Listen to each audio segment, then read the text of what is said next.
Perkenalkan, nama saya Farada Aulia Fazafahna dari Program Studi Hubungan Internasional kelas A. Dalam filsafat, kita didorong untuk mendalami suatu hal menggunakan pembahasan yang menyeluruh guna mendapatkan pemahaman yang lengkap, tidak hanya menerima informasi secara mentah-mentah.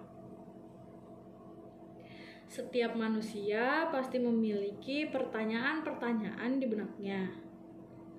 Pertanyaan itu bisa apa saja, mulai dari hal yang sepele hingga hal yang rumit. Dalam video ini, saya akan membahas mengenai pertanyaan, yaitu apa yang menjadi tolak ukur benar dan salah. Adanya perbedaan reaksi dari kelompok manusia terhadap suatu hal yang sama menimbulkan pertanyaan di benak saya. Apa alat ukur mereka menentukan benar atau salah? Kita tidak harus melihat hal-hal yang rumit.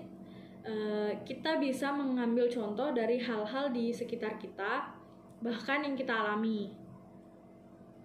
Contoh seperti seseorang melakukan suatu hal, terkadang ada hal yang atau perilaku yang menimbulkan perbedaan pada reaksi yang muncul dari orang-orang yang melihatnya.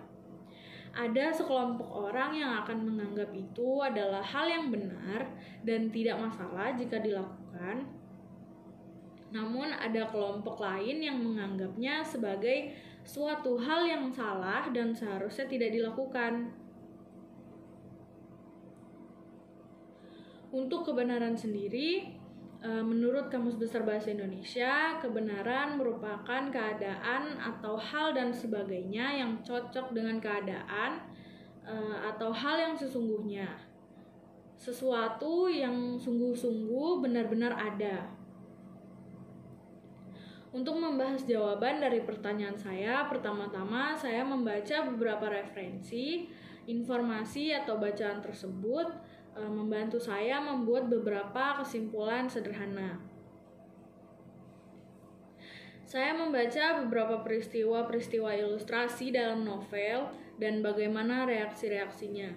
Juga melihat lagi kejadian-kejadian di dunia nyata seperti serta reaksinya.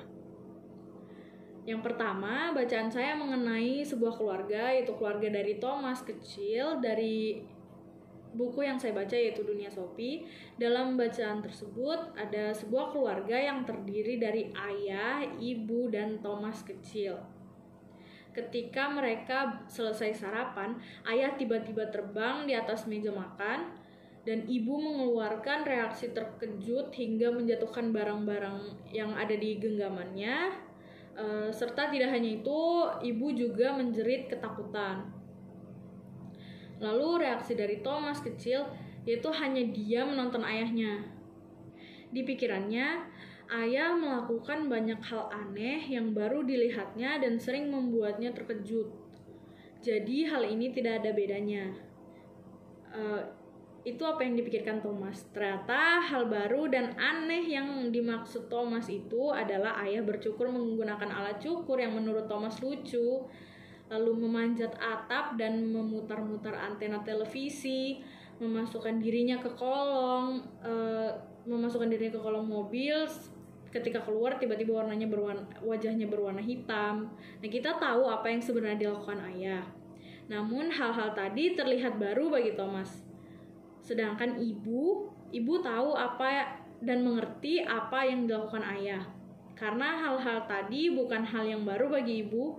Jika dikaitkan dengan pertanyaan tadi, maka bisa saya simpulkan salah atau benar yang timbul karena adanya perbedaan-perbedaan dapat terlihat dari apa yang selama ini kita dapat dan kita sering lihat. Hal ini juga berlaku pada baik, buruk, aneh, atau tidaknya suatu hal. Orang melayang begitu saja, di mana kita bisa melihat hal seperti itu. Kita tahu ada gravitasi bumi yang membuat manusia tidak bisa melayang begitu saja, sedangkan Thomas yang di sini masih kecil, apakah dia sudah tahu gravitasi itu apa?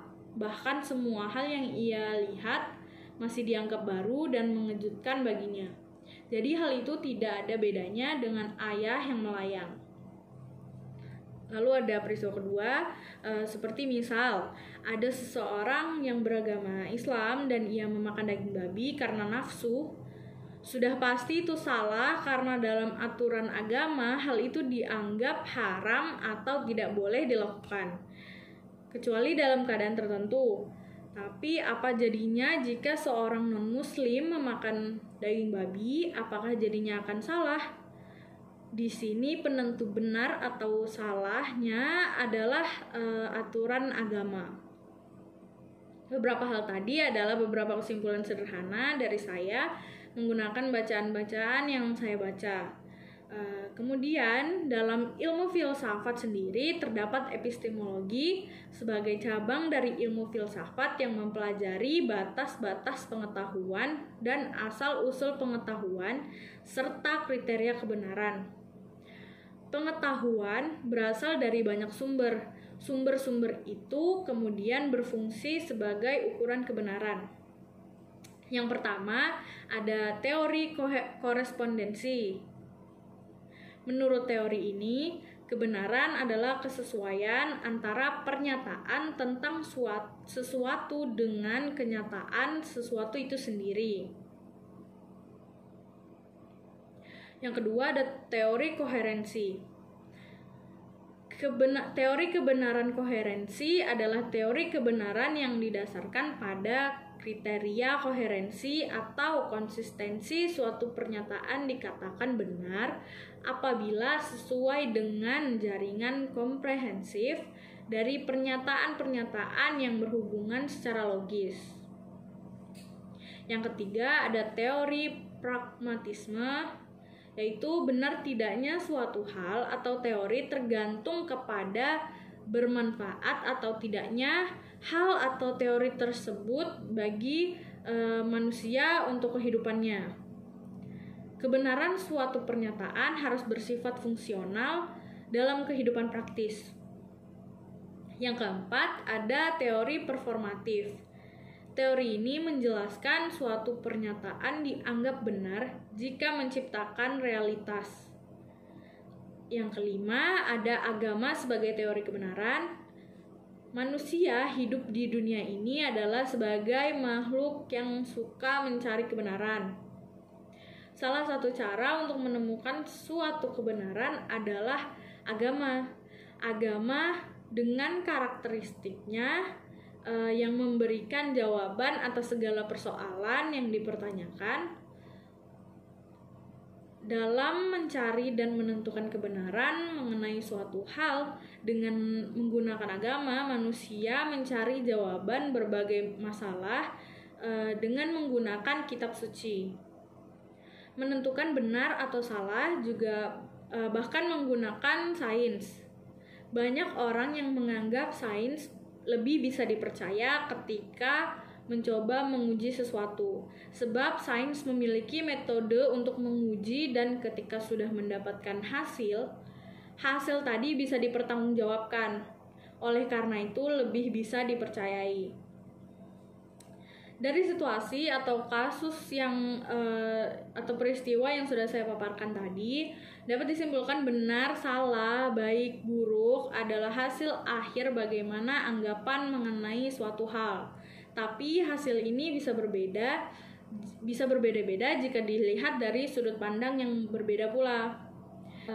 Selalu ada sesuatu yang kita percayai terlebih dahulu untuk menentukan benar, salah, dan baik, buruk. Hal ini bisa kita sebut patokan. Setiap orang bisa mengambil apa saja untuk dijadikan sebagai patokannya. Tidak ada hal yang benar-benar dianggap benar dan tidak ada pula hal yang benar-benar dianggap salah. Karena benar atau salah adalah hasil akhir yang akan berbeda jika dilihat dari berbagai sudut pandang.